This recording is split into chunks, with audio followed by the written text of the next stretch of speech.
কি খবর সবার? আমরা আলাপে ছিলাম তোমাকে পাওয়ার জন্য স্বাধীনতা কবিতার সৃজনশীল প্রশ্ন, ঢাকা বোর্ড 2023। Clear sir? এমন একটা আলাপে আমরা ছিলাম। তো কথা বলবো না স্যার, আমরা আলাপটা শুরু করে দিব। আমি আগেই বলছি উদ্দীপক পড়বো, কবিতাটা পড়বো, দেন প্রশ্ন পড়ে উত্তর বলে দিয়ে চলে যাব। দেখেন স্যার, 3, যারা ভালোবাসে তারা যুদ্ধে যায়, যারা যুদ্ধে যায় সকলে ফিরে আসে না, এবং যারা মায়ের কাছে ফিরে আসে তাদের ঝুলিতে বর্ণমালা নূপুর, ঢেকিতে কিশোরী পা, দূরে সারি ঘাসের ফড়িং। কি চমৎকার স্যার! এটা একজন দুর্দান্ত কবির লেখা, কিংবদন্তির কথা বলছি, একজন বিখ্যাত কবি। তার নাম হচ্ছে স্যার, আমি ভুলে গেছি কবির নাম আর কি, স্পষ্ট মনে পড়তেছে না স্যার। যাই হোক, তো কবি সাহেবের লেখা বিখ্যাত কবিতার লাইন আর কি, যে যারা যুদ্ধে যায় তারা সকলে ফিরে আসে না, এবং যারা মায়ের কাছে ফিরে আসে, মানে যারা ফিরে আসে তাদের ঝুলিতে থাকে বর্ণমালা নূপুর, মানে তার ভাষা, তার মাতৃভাষা তার ঝুলিতে থাকে। কি থাকে? ঢেকিতে কিশোরীর পা, মানে তার ঘরে একটা সংসার হয়, একটা কিশোরী বউ হয় যে ঢেকি পাড়াচ্ছে।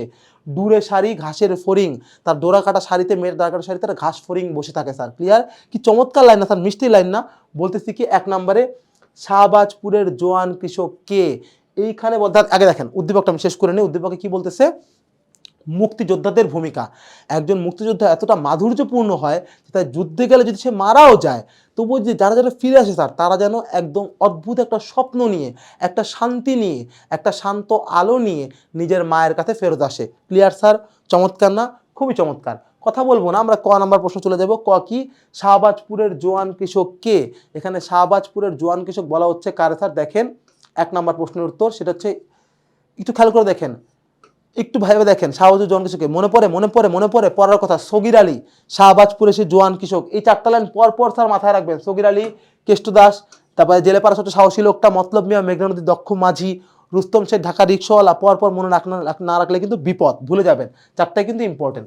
এইবার খ, তার চোখের নিচে অপরাহ্নের দুর্বল আলোর ঝিলিক বলতে কি বোঝানো হয়েছে? বলতেছে তোমার জন্য থুরথুরে এক বুড়ো উদাস দাওয়ায় বসে আছে, তার চোখের নিচের অপরাহ্নের দুর্বল আলোর ঝিলিক। তার চোখের নিচে কি স্যার?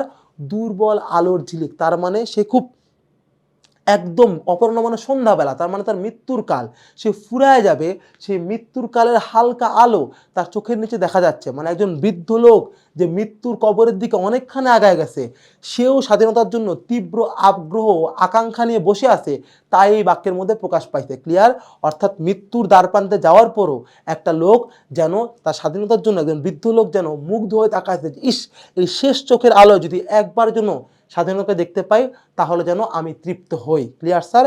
এই কথাটাই এই ক্ষয়ের মধ্যে বলা। গতে কি বলা? উদ্দীপকের প্রথম 2 চরণে তোমাকে পাওয়ার জন্য স্বাধীনতা কবিতায় প্রতিফলিত দিকটির সাদৃশ্য বর্ণনা করো। উদ্দীপকের প্রথম 2 চরণটা কি স্যার? একটু খেয়াল করে দেখেন আবারও। সেটা কি? প্রথম 2 চরণ, শুধু পুরোটা না।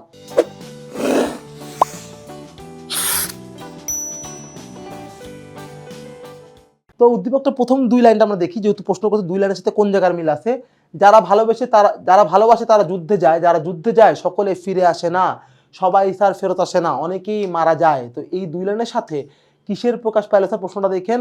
উদ্দীপকের প্রথম 2 চরণের সাথে তোমাকে পাওয়ার জন্য স্বাধীনতা কবিতায় কোন দিকটি প্রতিফলিত হয় স্যার? কোনটা? মুক্তিযোদ্ধাদের আত্মত্যাগের দিকটা, যে তারা অনেকেই যায়, যারা দেশকে ভালোবাসে, মাকে বলে যুদ্ধ যায়, তারা সবাই ফেরত আসে না, অনেকেই স্যার শহীদ হয়ে যায়, হারায় যায়, পৃথিবীর বুকে ওদেরকে আর খুঁজে পাওয়া যায় না।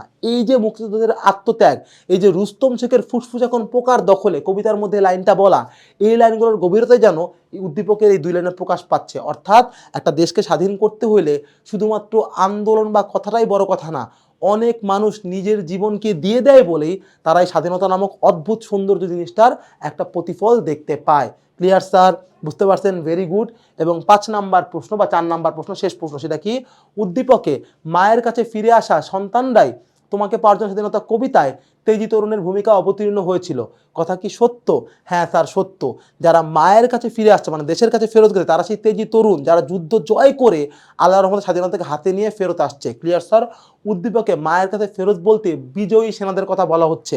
আর কবি সাহেব সেই সব ইয়াং তেজি তরুণদের কথা বলছেন যারা বিশ্ববিদ্যালয়ে পড়ুয়া, কিন্তু নিজের জীবনকে বলি করে দিয়েছেন মুক্তিযুদ্ধের জন্য, এবং নিজের জীবনকে পুরোপুরি ত্যাগ না করেও তাদের ক্ষমতার মাধ্যমে স্বাধীনতাকে ছিনায় নিয়ে আসছেন, এবং স্বাধীন দেশে স্বাধীনভাবে নিজের মায়ের কাছে ফেরত গেছেন। তার মানে দেখেন স্যার, উদ্দীপকে যেই লাইনগুলো বলা মায়ের কাছে ফেরত যাওয়া দিয়ে, সেই ব্যাপারটা কিন্তু কবিতার মধ্যে বলা মুক্তিযোদ্ধাদের ভূমিকার জায়গাটাতে। Clear sir? তার মানে দুইটা মিলায় বলা যায় স্যার, কি বলা যায়, মন্তব্যটি যথার্থ। ক্লিয়ার? অর্থাৎ কবিতা জিতে জি তরুণ তারাই যেন উদ্দীপকের মুক্তিযোদ্ধার প্রতীকের সমরূপ।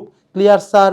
আশা করি বুঝতে পারছেন। আমি খুব গভীর ব্যাখ্যায় যাব না, নিজেরা চিন্তা করে লিখবেন, রিডিং পড়বেন প্রশ্নের উত্তরটা এবং আমার ব্যাখ্যাটা শুনবেন। তিনটা মিলায় লিখতে পারলে ইনশাল্লাহ একটা সুন্দর উত্তর আপনি করতে পারবেন। কোনো কথা বাড়বো না, এখানেই রাখবো। আগামী ক্লাসে আবার দেখা হবে নতুন টপিকে। সে পর্যন্ত ভালো থাকেন, টাটা।